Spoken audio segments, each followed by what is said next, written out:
It's time for victory. We making history. We the new big thing, ain't no mystery. Believe me when I say the big game's on.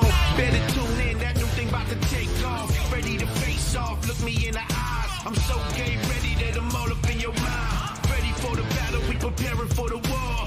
Give them just a taste, I swear they won't. Hot sun, bright light, no time to waste. Tonight's the night. Fast pace, highlight, leave it all on the line. Just the way that you like. Good evening, everybody, and welcome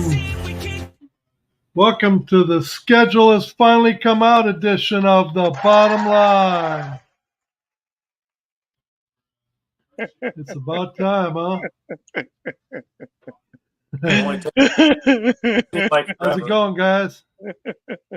What's going on, Daddy Ed? Great to have you on.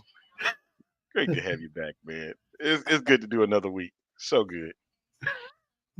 Oh my gosh. So, do you have any tailgating going on in Iowa, Eric? Was the release of the schedule? Ironically, no. I'm guessing the schedule probably came out with very little fanfare, but I'm hoping with the amount of games that we have, on primetime TV and things like that, it's going to catch on even more and more for those people that love football, and hopefully, it starts to spread a little bit and there's a little more enthusiasm outside of just, the cities that have a team themselves. That could be big.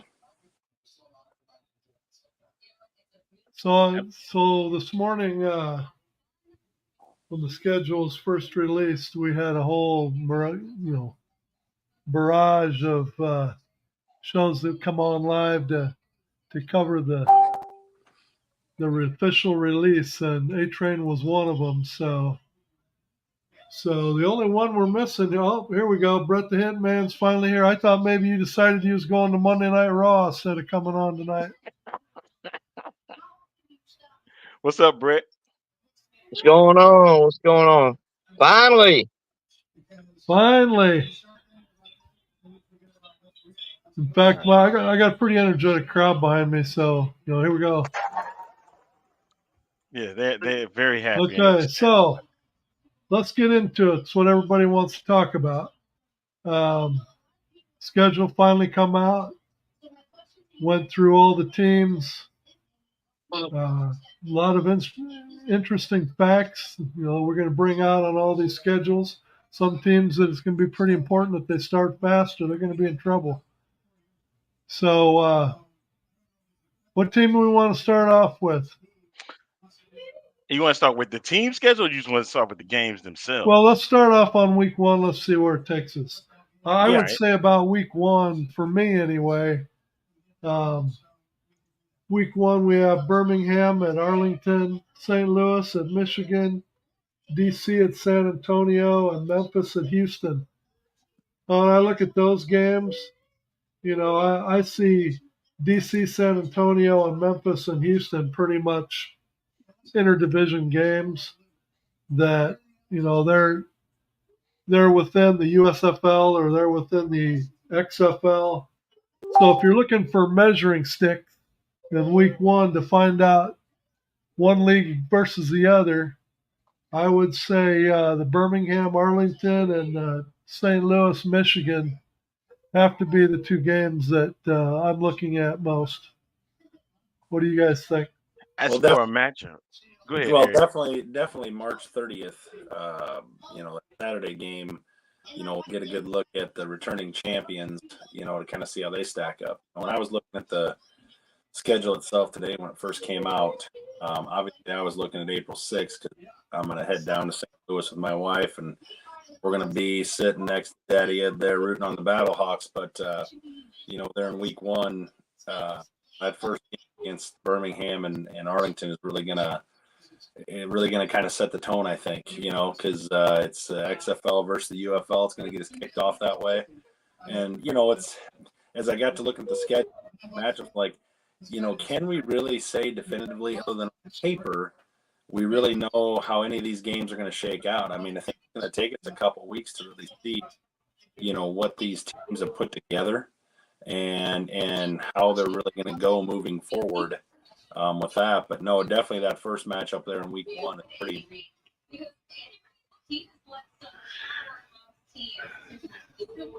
Yeah, I would say definitely Birmingham, Arlington. A-Train, have we decided which game we're going to yet?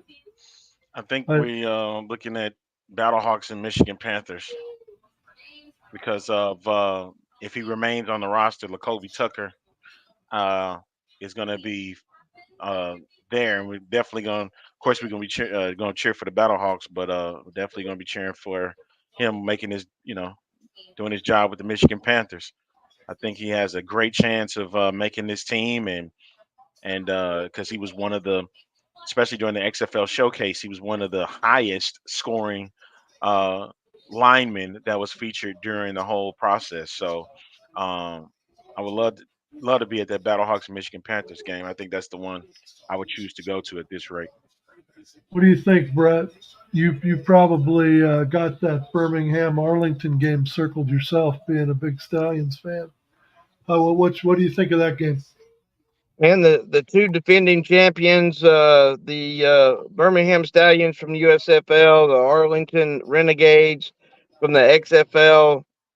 Both of them just kind of loaded the rosters up even more in the off season. That's going to be a fun game and the first game of the new season of the new league. So I can't wait.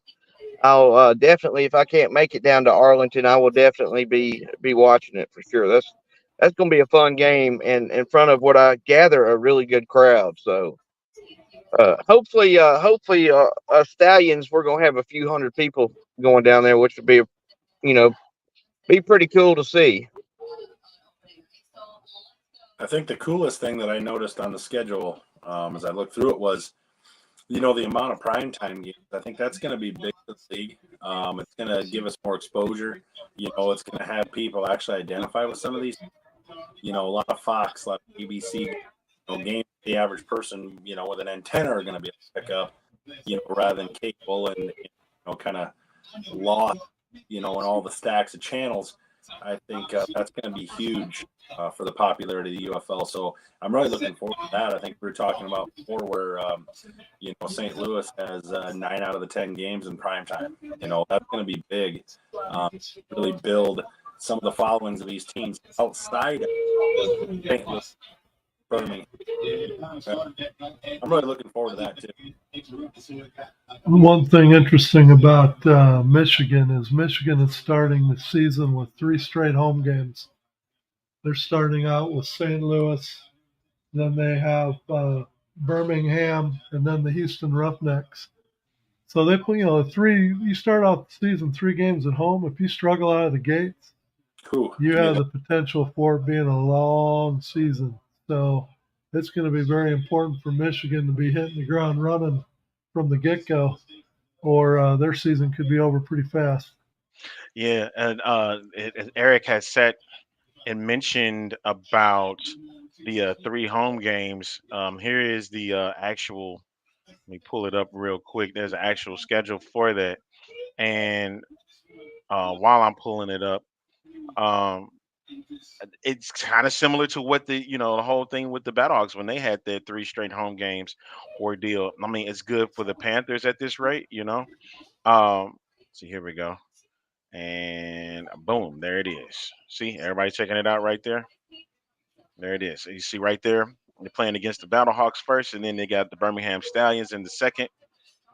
They playing them, and then Houston right after that. So, I don't think, if I'm not mistaken, sir, Birmingham won't see they won't see home until when? Week 3, Week right? 3. Against Memphis, and that's a prime time affair. Yep. Yeah, so it's gonna be interesting to see how well that plays out for that very first week. All right, and also during that first week, we also had it was DC and San Antonio and Memphis and Houston. Now, from what I've heard, a lot of Brahmas fans are very unhappy with that noon game that they got to play on the 31st, which is Easter Sunday. I mean, that was Well, I Somebody got remember leading up to the schedule release at least a month or two in advance. All that, for the most part, all the San Antonio fans said was, I don't care what the schedule is, just please don't give us an early game on Easter Sunday. And boom, bammo. I swear when I first saw the schedule and it came before I saw the schedule, my prediction was that uh the Battlehawks and Michigan Panthers was going to get their first game on Sunday, and Trey gave it to the Brahmas, and they got a date with the former XFL North champion, or the XFL North champion DC Defenders. So it's going to be They interesting to see didn't. what plays out with that. They did not get any. They did not get any favors. That's for sure. No, they No. should. I definitely No, love whatsoever. Saturday games for the Battlehawks, man. That's going to be a wild one on April 6th at home. Open it up. What are we going to tailgate for about 12 hours, give or take? Oh yeah, 7 o'clock game. We will be in the lot by 7 in the morning. Going to be nice and smooth all the way It's to gonna Kingston. have to be a pace yourself day. We're gonna have to Hopefully, figure out it's how to watch the games and stuff. hopefully Stuff, it's gonna be a nice day, because if it's cold and windy, yeah, it's gonna suck. the way that the weather has been shaping up across the country, it hasn't been too many cold days. Like if we're gonna have some very warm weather pretty early throughout the year. I mean, I think in Birmingham it's pretty pleasant, correct? Right, Brett? Yeah, it's been pretty nice. Actually, it's supposed to be in the low 60s all week this week. See, Well, that's what I'm it's saying. notorious. It's notorious in St. Louis, though. That's why I liked the season starting in February, because it always seems like in St. Louis we get an Indian summer in February, and we really have some nice weekends, and that's the way it's been the last couple weekends. Last year, when it got into March and April, it was cold and windy every time we had a home game. It was like the worst tailgating season ever. Hmm. Yeah, and that's what the crazy thing is that we worry about that because everybody was talking about, okay, they were talking about I know I'm getting ahead of myself, but we're talking about the UFL championship, and it was going to be, they're saying St. Louis is going to be where it's going to be at, and then people got PO'd about the fact that, oh, it should be in Canton, it should be at a neutral site. I'm sorry, who want to sit in 80, 90-degree weather watching a football game in June? Not this Go guy. ahead and have someplace. We can have someplace nice, cool, and you can enjoy the game while having to sit in the dome. 72, baby. Call it. Exactly, man. I don't need to be sitting outside. I got that enough in Houston when they were dealing with when roughneck games in April were 85 degrees and people was not coming out for it. People were sweating. Yeah, I just remember those games on TV last year, like in Orlando and stuff, where they show the mayor, man. He's just a giant grease spot on the. Hey, he is on here listening to the show tonight, sir. He is listening It's all in good fun. But no, really, you look at the schedule and you think, you try and look at it through last year's eyes, right? And you sit there and you look at the matchups and you're like, oh, there's a win, there's a loss, there's a win. You're looking at last year DC. I mean, when you take 16 teams and you whittle them down to 8, the level of play is such that it wouldn't surprise me if you have maybe one or two teams that separate themselves from the pack, but then you have just a bunch of teams that are hovering right around 500, because how can you not have parity? I'm telling you, You know what I mean? About where everybody's at. I think it's going to take a couple weeks. I mean, you look at the Renegade schedule. They open up with Birmingham. We talked about this a little. Then they go to St. Louis, and then they have DC. Well, by last year's standards, that's a rough schedule coming out of the gate. But by this year's standards, we don't know. You just don't know. So I think those first couple of weeks are really going to set the stage for what you talked about, Ed. What we see going forward in the next 8 weeks. Who separates themselves. We're going to have a cluster in the middle. And then you're obviously probably going to have a couple bottom feeders, but this could look closer. I think what happened by taking it from 16 teams to 8 is I think we're going to see more of kind of like what happens in the NFL, where any given Sunday a team can win. It's any given Sunday. The Jets can jump up and beat somebody or whatever because they're all professionals. And I think by taking it from 16 to 8, at least this initial year, you really narrowed that margin between the teams. One-score games. We saw a lot last year, but I think a lot of one-score games, a lot of tight games, and then separate themselves, in each division to see, who becomes our front runners and who's chasing. Absolutely. And here's the funny thing. We go back and look at all of the schedules, right? Um, the Battlehawks are the only team that goes away, home, away, home, away, home, away, home, away, home. That's the crazy thing. They alternate each week. With Birmingham, Birmingham has 2 away games, 2 home games, 2 away games, 2 home games, and then an away and home game. So And they did you alternate, but they do it a little bit differently. and And did you so, notice that with Arlington they did the exact opposite? They're oh, doing home, away, home, away, home, away all the way through too. see, let me see if I can pull it up real quick. Here it is. So Big Rig is going to all 10 games this year, huh? We're gonna start calling you Ballhawk 2, or what are we gonna, or Big Rig 2? That's Big courtesy Rig of 2. UFL analyst. He has the schedule made up, and it's pretty nice. That you can follow it very easily. All the games are Eastern Standard Time, so if you're in the Central, just remember just an hour before. So as you can see right now, and I'm using Brett's team, the Birmingham Stallions. There you see Arlington and Michigan, and then you see Memphis and DC should be good ones there, and then Houston, and then Memphis again. And then that matchup in week 7 against St. Louis at Protective Stadium. And then again, another division matchup against Houston. And then the last 2 games, they close it out in the Alamo Dome and then Michigan at home. So you see it there. You see the games. I'm shocked more than anything that Birmingham, being a champion, did not get more network games Right. than any other team. I'm shocked by that. I was expecting when you have a champion, especially a 2-time champion, as they were in the USFL, you would think a team like that would get more opportunities. However, they're looking at it from St. Louis's standpoint with the attendance, Yeah. and they got 9 network games. Oh yeah. 9. They want those stands to be full, man. If you're gonna be on primetime, baby, they want to make sure. Not saying that won't be in Birmingham.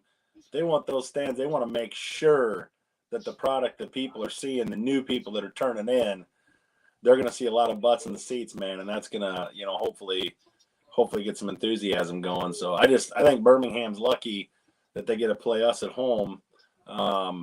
Because, with us having home field advantage through the playoffs and the championship, that's going to be a big thing for St. Louis. Yeah, but the only problem is we got to figure out how to take advantage of that home field advantage. Well, we got to figure out who a quarterback is first. But there it is. As you can see right there, there's the St. Louis Battlehawks schedule. As you can see, everything is alternating. And then they'll have 3 ABC games back to back to back weeks in weeks 2 through 4. Then you have the cable game on ESPN. And then you have 2 Fox games, 2 ABC games, and closing it out with a Fox game on June the 1st. Looks like ABC is the Battlehawks' friend this year. You know what? And that's kind of funny because these leagues, I think many of the stations, and maybe Brett, you can help me. Does Birmingham have an ABC station, like a news station? Yeah. St. Louis doesn't. That's the thing. St. Louis does not have a news station with their ABC affiliate, and they have 5 games that you can watch in St. Louis. And then, of course, I would have made it like Fox as the official Battlehawks home. They used to do that with the Rams so much. That was kind of the cool thing. But I think it was Eric that spoke about AJ McCarron, right? right. I want everybody to listen to this clip from Coach Anthony Beck today. He was on 590 The Fan in St. Louis talking with Frank Cusimano, and it pertained to AJ McCarron's future. Yeah, right now we have a few roster spots we want to fill. Obviously, the quarterback position is a premium. Working on some things to making sure that looks great. I can tell you this, the quarterback room for the first day of practice will be as strong as it's ever been. And, AJ is still weighing his options. He's with his family. He's spending some time. We've been in connection and talking to him, really all our quarterbacks moving forward. So we plan on having something finalized here shortly so that everybody knows what that room will look like. And we have a couple spots we're trying to, per se, recruit a couple guys that are looking to maybe sign NFL futures contracts and trying to lure them into our team. We want the very best, and we're holding out a couple spots for a couple key players that we really think that we can have on our team this season. So, again, look for that announcement to come soon, but I can promise St. Louis that they're going to love our quarterback room, and it's going to be exciting, and it's going to be good enough for us to make a championship run. What do you guys think of that? So, in other words, what they're saying is they have a plan B in place. That's what it sounds like to me. Plan B. What you get out of that, Brett? Could you hear it? What are we saying?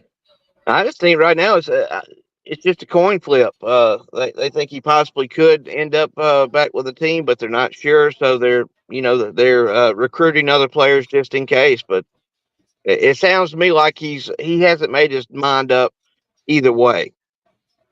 And if you remember last year, late in the game, when he talked about keeping a couple roster spots open for potential players to be added late, that's exactly what the Sea Dragons did. And they brought in guys like Josh Gordon, players that you were like, well, wait a minute. Didn't know those guys were available. If they'd have been available, we might have grabbed them, I like that. I like that plan B right there. Jordan, I heard he was interested in taking a college. Is it a college coaching position? Really? I heard he had some irons in the fire about getting into coaching. Colleges are going to start needing coaches, man, because they're going to start bailing one right after the other to the NFL because they're tired of the nil in the transfer portal. Mark my words, it's going to be a slow drip, and then it's going to be, we're out of here, baby. Got a comment here saying AJ getting called up by the Bengals this season was the worst thing that could have happened to the Battlehawks. I don't know. You got blessing in disguise. I don't know. You got a little taste of what an NFL contract looks like, and then when he saw the UFL, I was like, ooh, ooh. That Derek, he's got a lot of wisdom. That guy. I don't know who he is, but he speaks with a lot of smarts. See, you're saying no way without AJ. I think he comes from a good bloodline, but I don't know. The name looks familiar. Yeah. I see you got Shields up. DC has finished unfinished business. Yeah, it's true. I wonder when they're going to make the announcement that Joe Flacco's coming to the Battlehawks. It'll probably happen. Joe Flacco. Oh yeah, I did see that the running back the Battlehawks had signed today was an FCS All-American. So there's a lot of running backs I'm seeing now in this running back room that they got. And was that Sailors? A lot of people. Yeah, it was Sailors.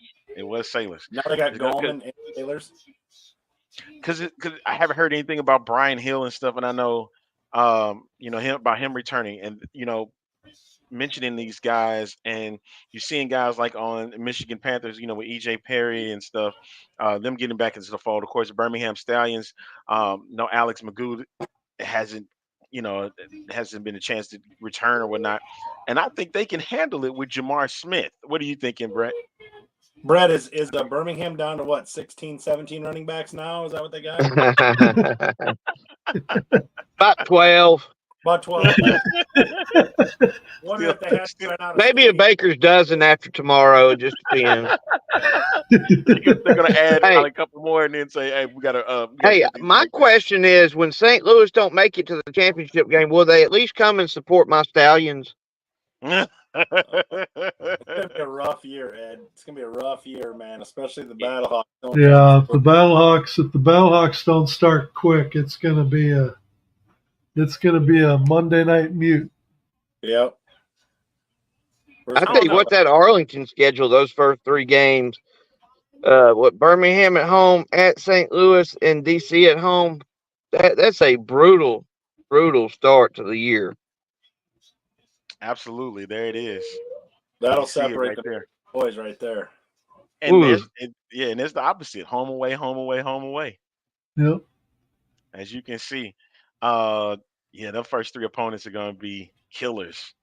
I know Arlington's gonna want revenge on what happened to them the first time around in the dome, but this time they're playing them twice compared to only playing them once like they did last year. So it's going to be interesting. Same thing with the Brahmas, and the same thing. I could sit there with Brett with the Stallions that they're going to have to play the Roughnecks twice. You got to play you have to play Michigan twice, and you got to play Memphis twice. And definitely, I just want to see what's going to happen during those division games. When they all is going at each other's throats. Well, When that, and if you look down the schedule a little bit later, St. Louis has depending on how the season shakes out, St. Louis has a pretty good stretch there from week 7, 8, and 9. Where they're at Birmingham, DC at home, and then at Arlington. I mean, that's a pretty good stretch for them too. See how things shake out. So I mean, I think every team, especially after the first couple of weeks, we're gonna notice those stretches down the road where we're like, ooh, that just became a lot tougher than we thought, or ooh, their schedule just got a lot easier.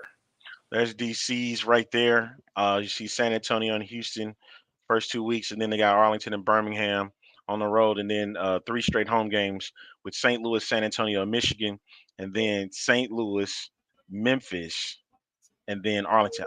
You know what, Ed? I was mistaken. They do have 2 Saturday games. There they are. You can see on April 13th and the 20th against Arlington and Birmingham. But again, going into the second year playing at Audi Field, no Saturday home games. Every home game is on a Sunday. Hey, Eric and Donna's in the house again tonight. Hey, and stick around. We'll have Super Bowl predictions for you. You'll be waiting for So that. put up San Antonio's schedule. Their schedule, no problem. Let's see. We got San them. Antonio starts the season with 3 out of their first 4 games are at home. Yep. And they're no joke. St. Louis, Michigan, DC. Imagine if San Antonio starts slow. Now you're looking at 4 of the final 6 games are on the road. You can't You afford to know, slow with that because you finish with the Renegades, Birmingham, and St. Louis too. You start slow, you might finish slow too. And looking at the roster, um, this is mostly a Houston Roughneck XFL squad with the addition of Quentin Dormady from the Orlando Guardians. And so he showed very good flashes during this year. If he's able to do his thing like he did in Orlando, granted I'm telling you, he's very competitive. If he ain't able to do his thing, watch out for this Brahmas team. This Brahmas team can make some noise in that XFL conference. if they come out of that first 4 games and they can pull off a 3-1, they got to be feeling pretty good about themselves. But I don't know. St. Louis only lost 1 game on the road last year, and for some reason they seem to struggle at home in front of their home crowd. So you don't really know the makeup of these teams until they get There's all out that and they start playing the games. go from playing in front of 2,000 to 45,000. They couldn't handle.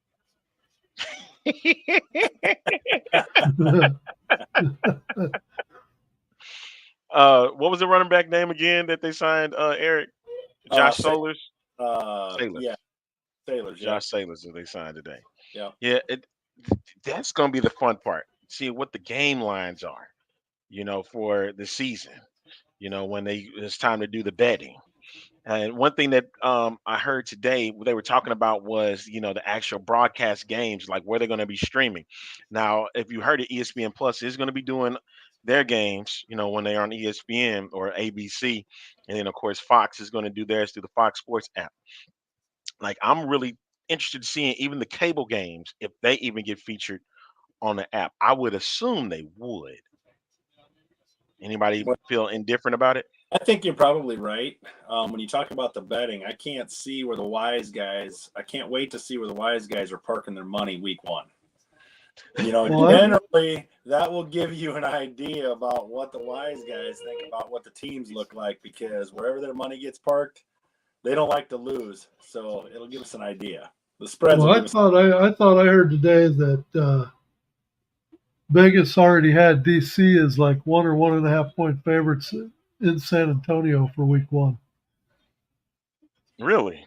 Yeah, I think the early lines are out if we can find them. I would anticipate that the early lines are going to be low. I would say most of them are probably going to be within a field goal. Maybe a home field advantage field goal, simply because they may not know exactly how these teams are going to shake out either. That'd be my guess anyway. Okay. I know a lot of the over-under is going to be right at what, 38, 39, maybe 40 at the beginning of the year when it comes to points, Yeah. because you just getting a feel for everything. And then as the game progresses, I hope they do kind of similar to what ESPN was doing with the lines. I don't know. Brett, did you see that during the season when the lines kept going up, over, under, and stuff like that throughout the game? Right. Okay. Offenses started improving, and then they started being able to. The betters, the bookies started having a better idea of what was going on. The lines got tougher as the season went on.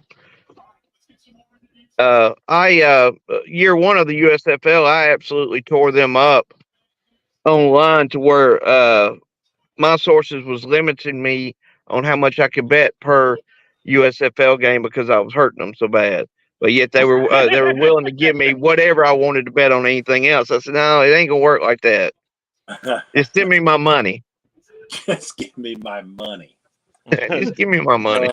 Let's see. It says Magoo, AJ, Danucci, Teamu, Slaughter, and Silvers aren't there. If Luis Perez doesn't win MVP, I'll be shocked. You know what? Sometimes it won't go to a quarterback. If a running back is having a solid season or a receiver is having a solid year, it could be like what happened with Kevontae Turpin winning UFL MVP. So I mean, that's always a chance for somebody different other than a quarterback, to get the award. Yeah, this is the Brad is NFL. saying, you say that again? This isn't the NFL. Quarterbacks don't always win. And for the Right, league's sake, Ed? fans better fill the dome in St. Louis. This is probably the last chance of spring football. Do you believe that? No. You don't think it's the last chance? No, because maybe it's with the excitement of the schedule, and it's actually seeing, where these teams and these games are going to fall.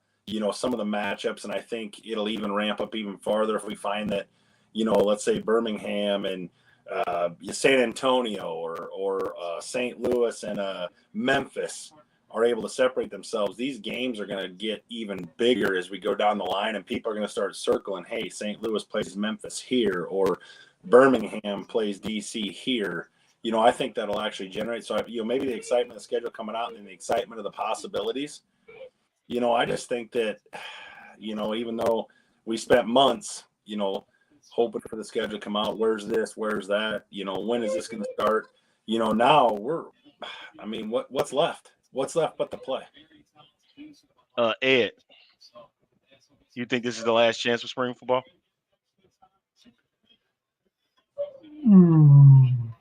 I would say no. I think they're gonna. I think we at least got 2 years to have this pan out. But I honestly think that this year is going to be big. I think this year is going to knock it out of the park. I think we're finally on our way to having that coveted year 2 that's basically the same as year 1. We can start building some consistency. And prime time, I think the level of play is just going to dictate that it's better football, and I think it's going to be a lot more interesting, a lot more appealing to watch. Brett. I'm of the opinion of Ed that I really feel strongly that this league is not going anywhere, and I think the ratings are going to be a good bit better than what they were last year for both leagues, and I feel like the attendance is going to be better. And I think now that you're going into basically year 3 of USFL, year two of the XFL with this new merged league. It's just you finally get some traction, you finally get some stability. Uh, I mentioned the amount of requests we get daily to join our UFL group. I think a lot of people are finally saying, you know what, this is going to be here for a minute. Let's check this out. I think people's opinions now of it are totally different than what they were 3 years ago. So, is it its last chance?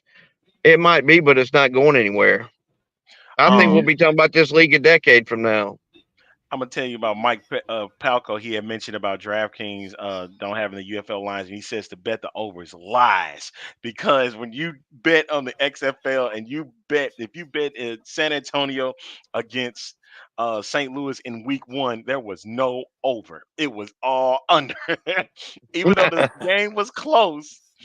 And it got to it led to some uh great comeback, being down 15-3 and win 18-15 due to the XFL scoring. You couldn't bet the over in that because there was no way on God's green earth that those two teams was going to sit around and think there was going to be a power offense between the two of them. We saw that with DC during the year. All right, so Well, and let's see well, comments. We will know where. when it comes to me in the football, just imagine this year. Last year, where'd we have to go? FX. I mean, St. Louis was on FX for Oh, at least 3 or 4 different games. I get it. Yeah, I I mean, get it. just channel surfing alone. How many viewers are we going to pick up when the games are on Fox, ABC, Right. ESPN versus FX? Yep. I mean, but when you guys start talking about betting, when it comes to betting on sports, this is me.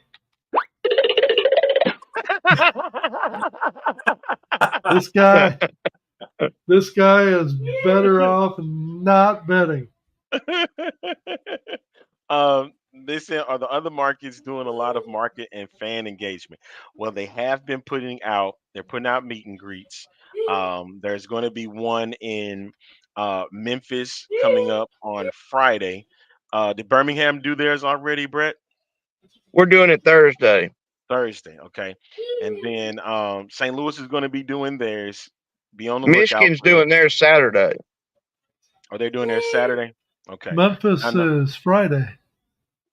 Memphis is Friday, and so yeah, it's supposed to be partaking in that event. So we'll see what happens when it comes to that. So yeah, they are doing that, and then also I have been seeing local marketing. Like I know the beginning of the month or earlier, like during the championship games, they were doing the generic promos, and then there was local promos for Battlehawks. There was one for DC. There was one for Arlington. There was one for Houston. So they're trying to do better with this since it's the only spring football in town. Right. So that's what they have to do now. You have no choice. You have to make this thing work. You got to get it out there. And yeah, and I agree with this statement here. Dropping giant market cities was the best thing that could happen. And a lot of times the XFL was wrong on some of the decisions on basis. Yeah, on fan basis they were. But I think we answered this. Will St. Louis fans show up regardless of who is in on the championship? I think if it's a good game, it's a good matchup. I think they'll show up. Team that a lot of people didn't believe they deserved to be there. Hint, hint. Arlington Renegades. Right. There we are. You know what I mean? So, but even the Renegades showcased that they deserve to be there. So yeah, I think this will show up one way or the other. Hopefully, it's in full Battlehawk gear and we're rolling. But if not, they're still going to be there. It's football, man. yeah, I get it. We will no worries. Be interesting to see what sponsorships that each team get for the home stadiums in the coming weeks. Have you heard anything, Brett, from Birmingham on sponsorships? No, I haven't dug around. I know that Rocket Mortgage will be a big sponsor for Michigan, and I believe FedEx will be for Memphis. Which I'm hearing that the owners of FedEx is probably going to end up buying the Memphis team at some point. I've also heard what's his name, the guy that owns the Cleveland Cavaliers and Rocket Mortgage.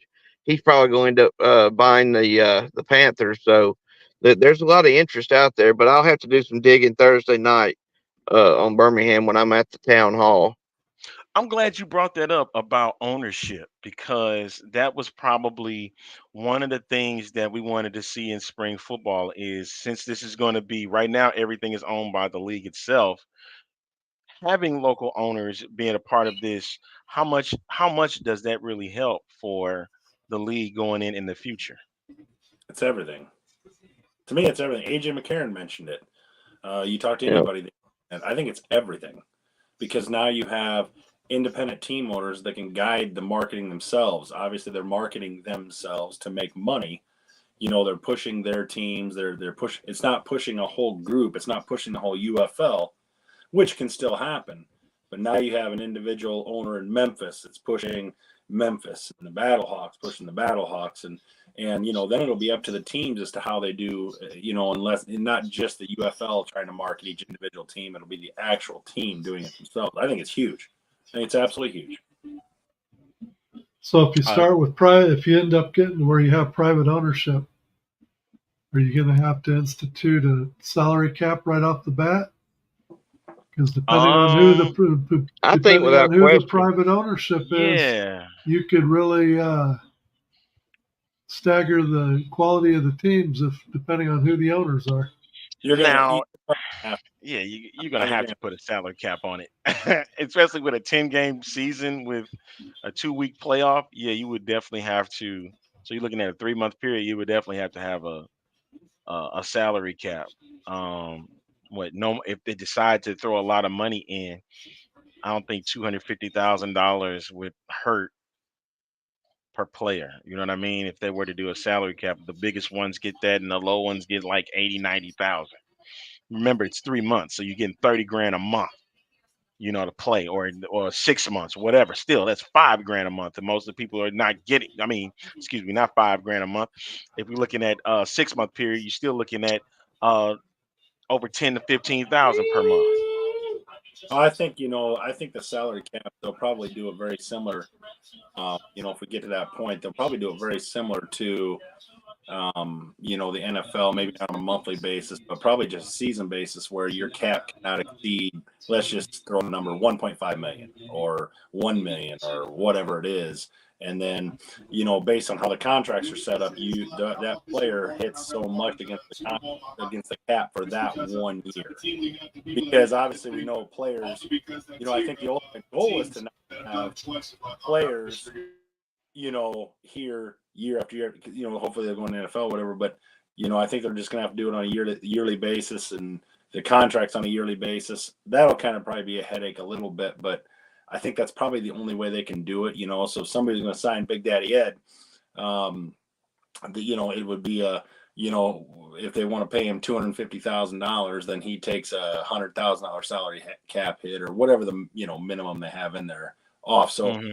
I mean, I think they're just going to have to do that, but I can see that, if the UFL is successful, which I think it will be, I think you're going to see it. I really do think you're going to see it. And then I think it'll take the football even to another level where you're going to see a lot more fan enthusiasm. You're going to see a lot more because people are going to believe that it's going to stick around.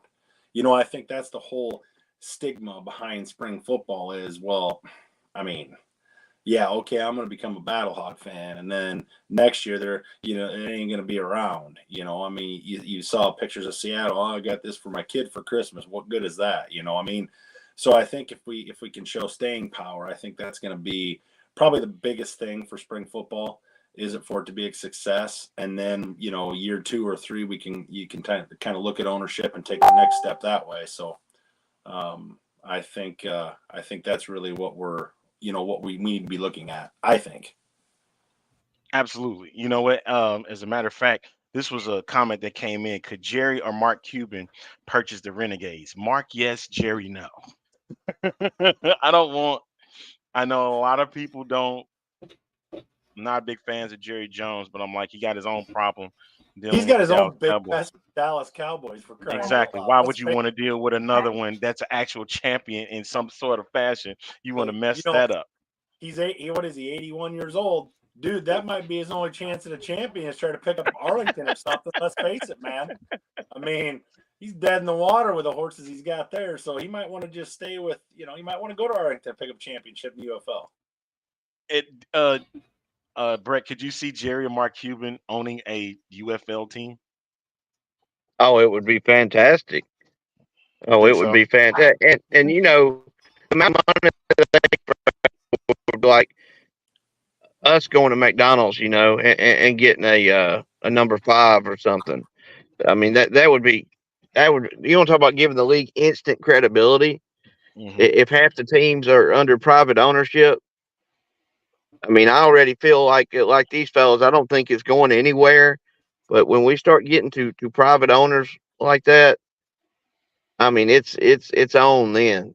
I mean, you'll be looking at 12 to 16 teams and networks clamoring to trying to get to televise some of our games. And I don't think we're that far from that. We just got to like I said, get the attendance up this year, which I think we will, and get the ratings up this year from the previous year, and I think we'll be on our way.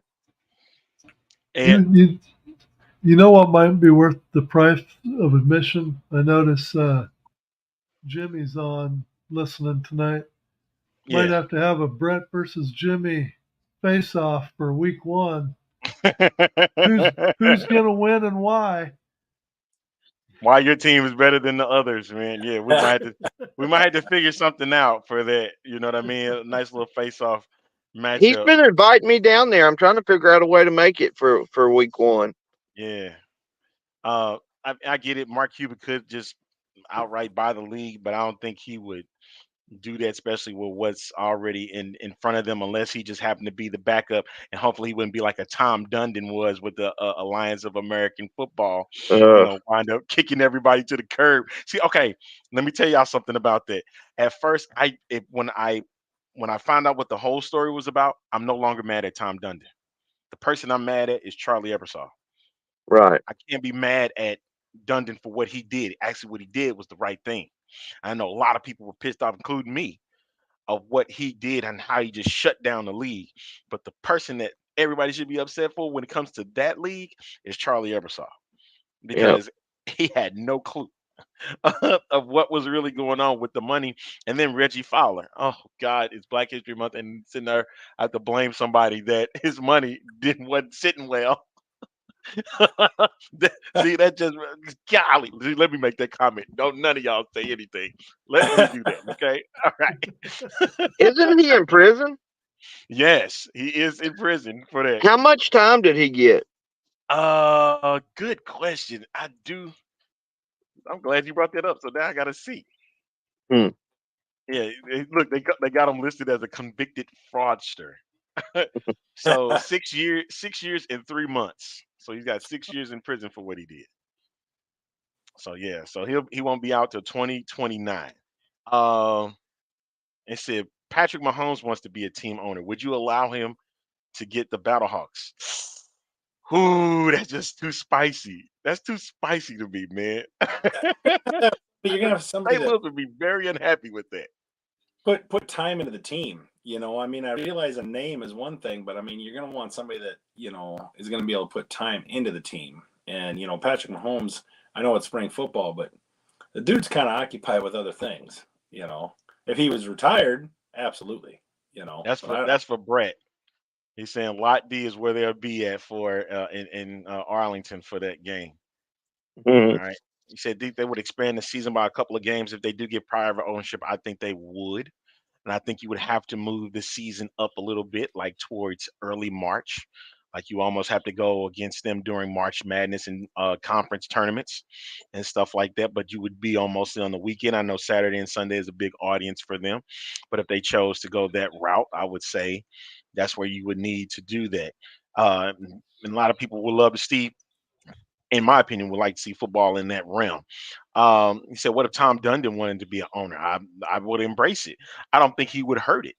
If he wanted a team in the UFL and they said, 'Hey, we want you to come in just to own a team,' because I think this group is a little more different than what Charlie Ebersol was putting together. You're They're a little right. more they're a little more strength in numbers because the whole network is owning it compared to a billionaire.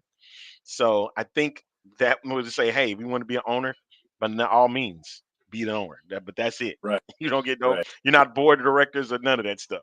right, right, right. his second. Yeah, he is. Mahomes is a part owner of the Royals currently right now. After they just gave a big contract to one of their biggest stars, Bobby Witt. So Jimmy, is this what I see? Is this a confirmation you'll be in St. Louis for week 2? He says he's going to show up. But yeah, that is the big thing right now. I just heard that Kurt Menefee and Joel Klatt will be the Fox broadcasters for the UFL for this iteration. They come over from the USFL and then they did the XFL back in 2020. So that's huge to have them come back and do those games. I thought that was a fantastic duo. I love listening to them when they did their game, especially when they did the XFL back in 2020. This is a good thing. I need a list of the top tailgating sports for stadiums for when we all travel to other locations. I think that'll be good. I think the X-Fan show will have something to do with that, so stay tuned. Got those cheap plug. All right. I think we've gone 50 minutes for the show. We got like a little over 10 minutes left in the program. Do we need to talk about that big game or not? You know we're talking about the big game. What? There's a game this weekend? You know. Do you just want to go get a sandwich, Arlington, or what? Like, what do you want to do? I really want to talk about this game because I don't give a crap about this game for real. What? We should probably let Eric go first, and then let the voice. We'll be quick with ours and just let you ramble on for the last 8 minutes of the show. All right, I'll start. I hope Andon is still. Here's my biggest worry for this game. If you look at all the metrics, you look at all the, what teams had 50-point wins, what teams, are 50 plus point differentials, how many games team won by 20 plus points, all those things. Every one of those metrics leads to the San Francisco 49ers. The biggest problem that I have with this game is, even as loaded with all the stars that San Francisco has and things like that, I've been betting against Patrick Mahomes all playoffs long, and he has burnt me all playoff long. Now, did he play great in the second half of the Ravens game? No, he didn't have to, because that defense did. So the defense has been kind of the cog that, Patrick Mahomes has not been used to having in past years. He can, he even said it himself, I can be a game manager with a defense like this and pull out a 17-10 snoozer, in the AFC Championship game. So, I've been going back and forth with this since our last show, and I'm just like, man, which direction you want to go, which direction, and the money right now, San Francisco, I think it's 2.5 is the line. It's just a tough game. I'm hoping, I'm obviously rooting for Brock Purdy and I obviously am rooting for the 49ers. Sorry, Aunt Donna. But I want Aunt Donna to get on here and start rolling me through here. But no, this has been a really tough game because, all the metrics, and like the last 55 out of whatever, it's been, have all had multiple 20-point wins and all that stuff. And, they went through all the playoff teams and kind of went through there. So I'm thinking, that makes it too obvious as to who to go with. I mean, can't go against the Chiefs, man. Is San Francisco going to be able to handle the moment? Even as a team, I know a lot of them have been to the Super Bowl, Kittle, Williams is there, all, those guys have been in big games before, but man, how do you pick against Patrick Mahomes? How do you pick against, what him and Travis Kelce did in the first half against the Ravens, man? That was like, wow. I mean, who expected that? Who expected Travis Kelce to have 11 for 11 receptions and 138 yards and touchdown, so I mean, who expected that? So I've kind of used some reverse psychology on myself. I am taking the Chiefs. What? I know what he's doing, but I know what he's doing. I know what he's doing. I know why he's doing it.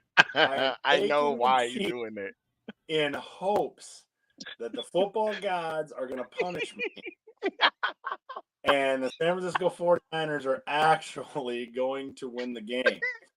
So my pick for the Super Bowl, with a lot of enthusiasm, is the Kansas City Chiefs and my boy Patrick Mahomes. Hey, you go sit there crying if the Chiefs really do that. You got me in tears. I should have explained the rules before we started. You should have. Whatever team you take, you have to go drop a hundy on them before the game Oh. starts. Dude, I'm gonna be dropping money on Kansas City and hope that I lose it. So That's Hey, what I'm gonna tell happens you when right you're now, man. independently wealthy. I want, as much as we sit around and this whole Swifty crap, I want the Chiefs to win. I know this sounds horrible, horrible, horrible. I just need the Chiefs to go ahead and win another one, so that way we can at least that Patrick get his third. You know, he's going to be placed. He's one of the greatest players of all time. It's getting there very quickly. You know what I mean? And so it's hard to sit there and go against him, especially after he won 2 road games in the playoffs. He's never done that. It's hard to sit here and say Chiefs are going to lose. That's hard to even say this year because of how well the defense has played and how well the offense, when needed, has made the plays when they need to. When they got Isaiah Pacheco running the ball, is a wrap.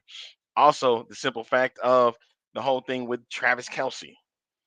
You know, that's hard. And of course, who can stop Patrick Mahomes, man? Who can stop that man? This is gonna be hard, man. I don't So know. the Chiefs. He's had some snoozes in the playoffs, so I'm hoping for one of those. I See, still but pick you think the Chiefs, baby. you think he's gonna do it in the biggest game? It's just not happening. Not happening. He's done it before. Anybody else? Brett, you want to take this one? I know yours is That a quick reverse psychology, which is what I use and have used since I was like 5. It works sometimes, but it's not going to work Sunday. Kansas City by a touchdown. Okay. Oh my god! But I will be pulling for San Francisco, but Kansas Exactly. City by a That's why I'm right there. touchdown. But I just see the Chiefs gonna do it, man. I hope not, but the Chiefs is gonna do it. You know, I was hoping that just one of you wouldn't steal my thunder. But what happens? All 3 of you do. It's like, oh, you know, He stole it probably more than the other 2. I was practicing all week. I even had Mama Bear included in on it. She was going to be a bottom line Swifty, and I was going to do the you got to fight for your right, and the whole thing, man. I was going to take the show down at the end after you guys all took the 49ers, and look what happened. So I like that. I think Aunt Don is using some reverse psychology right there too. This is one of those games where, you know, this Super Bowl win pretty much puts Kansas City in elite company with the Patriots. Well, at least they start getting it into the conversation of dynasty. That word starts coming up if they win another one. I just don't see a way that I can go any other way but to take Kansas City, because you could go position by position. You can talk skill versus skill, anything you want. But they've done that to Kansas City every game this year in the playoffs, and it hasn't mattered at the end, has it? Should I care about the? I'm sorry, I was gonna say, Go should ahead. I care about the prop bets? Because somebody, who was that? Somebody just posted when Andrew said, "Does anybody hear about the person that dropped 100,000 on tails for the coin toss?" I wouldn't be able. I would not be able to sleep. I'm the only one that gets to say this. I'm the only one that gets to say this on this show. If you decide to choose and bet for the Black National Anthem, expect over 3 minutes. I'll take the over on the 3 minutes. Hey, well, listen, when I tell you they're gonna stretch it just to irritate, even though it's not supposed to, it's just gonna irritate people because they're doing it. 3 minutes. I'm gonna enjoy it. But if you chose to bet, take the A-Train speculation, the over. Take the over. They don't do quick. So I'm clear. We all pick Kansas City, right? Yes, he chose it too. Everybody, we just need a moment of silence here and pray. Please, baby Jesus, may we come back on Monday and we are all 0 for 1 and we were talking about Brock Purdy, the MVP of the Super Bowl, and the San Francisco 49ers take the trophy home. Amen. Okay, I got that out of the way. So, but You forgot the swaddling clothes and the. Oh, that's a good one. What's the odds on the color of Gatorade the winning coach gets? I'm gonna go with yellow. Should be the highest odds. Orange. Yeah. How about red? What about you? I think it's yellow. Okay, so two for yellow, orange, and you said red. Okay, Red. we'll do that. Who is singing the national anthem? A country star is going to sing the national anthem. I guarantee you. Isn't it? I thought I heard it was like a Chris Stapleton or a. Yeah, something. I think it was him. I think I heard. I could be wrong, but I think I heard Chris Stapleton. But I could be wrong. But for some reason that name is in my head for that. But this says you might be able to look it up. Reba McEntire. Oh, I see it. A country star. A country star is singing the national anthem. Reba is singing it. She's gonna be about 2:20. She's gonna knock it out of the park, man. 2 minutes and 20 seconds. So the minute. So this is how you start. This is how you start it. The minute she starts, I guess the music starts singing. Right. The music starts is when you should time it. Not when she starts singing. Or if you want to say she starts singing, you could time it there. So here's another one. That's a good prop bet. So here's another one. When Usher takes the stage at halftime, will they escort Swiftie out of the press box and lead her down to the front row? Oh, no. In front of the stage. Because it was that way at the Grammys last night. She always gets front row. She's always dancing and singing right along with everybody that performs. Yeah. So watch them walk her down to the front row for the halftime show. Now, according to her schedule, she has 3 dates in Japan, and then she's supposed to make the game by the time it starts. Her flight comes in. If she is coming in from the game, her flight is supposed to make it by the time the game starts, and it starts at 3:00. You suppose that's coach? You suppose that's coach? Huh? Do you suppose that's yeah? Absolutely not. It's on a puddle jumper too. Hey, the last thing I want her taking is a flight on Spirit Airlines. Yeah, she's gonna take a Frontier Airline flight. That's where the pilot reaches over and opens the glove box and throws her a bag of peanuts, right? Hey, you give NFL credit. You know what? They have probably brought more people into the game of football that have zero knowledge about the game of football simply by putting her face on TV. It's brilliant. It's brilliant. It is. So yeah, there you go. You and I can hate it. We can all hate it here. We can be like, but hey, well, listen. I got a friend that got a chance to meet her, so that was pretty cool for her. Close friend got a chance to meet Taylor Swift at a game. So I mean, she's probably a cool person out in public, but I don't care too much for her. You know what I'm saying? Oh, Ludacris doing, yeah, I can see that. How many songs do you think Usher's gonna do? He has a pretty big library. Like, how long are? I know a lot of y'all gonna cut it off anyway, but still, be about 20 seconds on about 20 of them. 20 of them, you think? I'll take the under on that. I think about 12 he'll do, and it'll be good. Or 5. 13, let's say 5. I'll be honest. 13 wardrobe changes, and we'll get through halftime. All right, gang. All right, last words before we get out of here, man. We got a chance to talk about UFL schedule and some big. Any news that we got before we head out of here, Brett? You got anything? Finally, we're headed in the right direction. Finally, that's all it. Right. That's all I got. Yeah, that's all you got, Daddy Ed. You got anything before we go? That's the bottom line, right? Yeah. Anything else for you? Excited to see another season coming, and I don't know. I just call it a hunch. I think it's Okay. going to be a big season. I think it's going to be a season that's going to leave no doubt that spring football is here to stay. That's just my hunch. I just think that just what I felt today with the schedule coming out, the traffic on Facebook and all the comment lines, and group chats, and everything. All it took was a schedule to get them excited. What's it going to be like before, another month and a half, 2 months comes by? Everybody will be at a fever pitch by the time the season starts. And that's Easy. my bottom line. Easy E.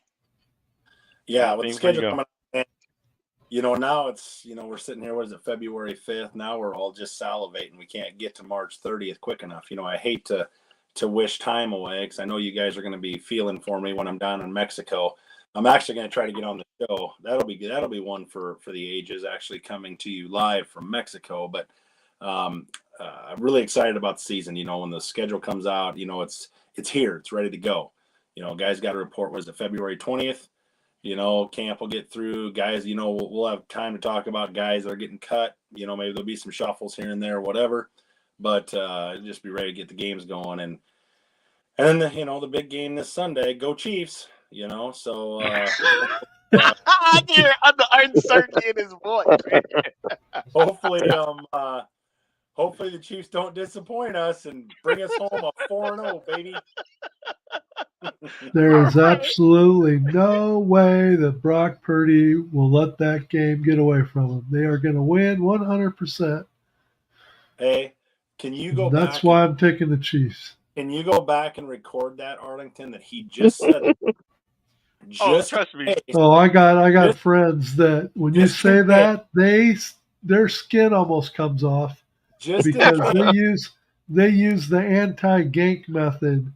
And if you say anything good about a team they want to win, they practically slap you upside the head to get you to shut up. On record. So next week, when we come back, if Hail Mary full of grace, if God answers our prayers, you can play that back. That's the bottom. Come on. And that's the bottom line. All right. Thanks y'all. for joining us, everybody. Check us out on Have Facebook, a great rest of your week. Stay We up to will date. be back again next Monday.